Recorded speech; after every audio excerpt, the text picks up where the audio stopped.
व्यक्ति दूसरे का अपमान क्यों करता है? क्या आपने कभी विचार किया है? वैसे तो हम भी बिना कारण बहुतों का अपमान करते हैं। हमारा अपना अपमान भी बहुत बार होता है। संसार का सारा व्यवहार एक दूसरे का अपमान करने पर टिका है।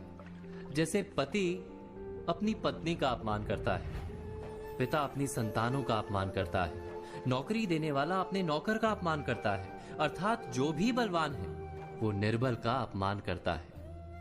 यदि हम शक्तिमान हैं तो अपमान के बदले में लड़ाई करते हैं, और यदि लड़ने की शक्ति नहीं होती तो हम अपमान सह लेते हैं, स्वयं को निर्बल और असहाय मान लेते हैं। हमें छोटे होने का एहसास होता है। ऐसा प्रतीत होता है जैसे हमारी आत्मा कुचली गई हो। किंतु कोई किसी का अपमान क्यों करता है? हम विचार कर रहे थे कि जब अपमान होता है तो मनुष्य को अपनी निर्बलता का एहसास होता है, और निर्बलता का बोध मनुष्य को कुचल देता है। वो अधिक से अधिक निर्बल बन जाता है, अत्याचार सहने की आदत सी पड़ जाती है, आत्मविश्वास का नाश हो जाता है। और जब आत्मविश्वास नहीं होता तो मनुष्य शराब और जुए जैसे व्यसनों में सुख ढूंढता है, मन से रोगी बन जाता है। आखिर किसी भी मनुष्य की ऐसी दुर्गति कोई क्यों करता है? अपमान करने वाला वास्तव में क्या सिद्ध करना चाहता है? कभी गहराई से विचार किया है? हम विचार कर रहे थे कि कोई भी मनुष्य किसी का अपमान क्यों करता है। वास्तव में हम किसी का अपमान करते हैं उसकी निर्बलता सिद्ध करने के लिए, यह बताने के लिए कि हम अधिक शक्तिमान हैं। अर्थात वास्तव में अपमान करने वाला स्वयं अपने आप को शक्तिमान या बलवान सिद्ध करने का प्रयास कर रहा है। अपमान करने वाला हकीकत में अपनी शक्ति से आश्वस्त नहीं है, उसे अपनी शक्ति पर भरोसा नहीं है।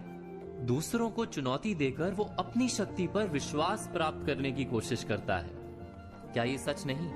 हम बात कर रहे थे कि जब हम किसी का अपमान करते हैं तो वास्तव में इतना ही प्रकट करते हैं कि हमें अपने बल पर भरोसा नहीं। हमें संसार एक अविरत संघर्ष प्रतीत होता है, कभी ना रुकने वाली एक जंग सी दिखाई देती है। हम अपने निकट आने वाले सभी को प्रतिद्वंदी मानते हैं, फिर वो पति या पत्नी ही क्यों ना हो। हमें निरंतर लगता है कि हमें अपनी शक्ति सिद्ध करनी होगी, अन्यथा हमारा शोषण होगा, हम किसी के गुलाम बन जाएंगे। किंतु क्या हमने कभी विचार किया है कि दूसरों को प्रतिद्वंदी अर्थात दुश्मन मानने के बदले कलीग मान लें, हमारी सहायता करने वाले सहयोगी मान लें, अर्थात दूसरे व्यक्ति को प्रेम करें तो उसका अपमान करना आवश्यक ही नहीं होगा। किंतु प्रेम करने के लिए आत्मविश्वास आवश्यक है। जिसे अपनी शक्ति पर विश्वास नहीं, वो प्रेम कर ही नहीं सकता।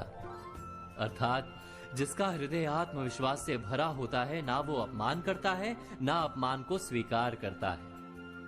क्या ये सत्य नहीं? इस तथ्य पर विचार अवश्य कीजिए।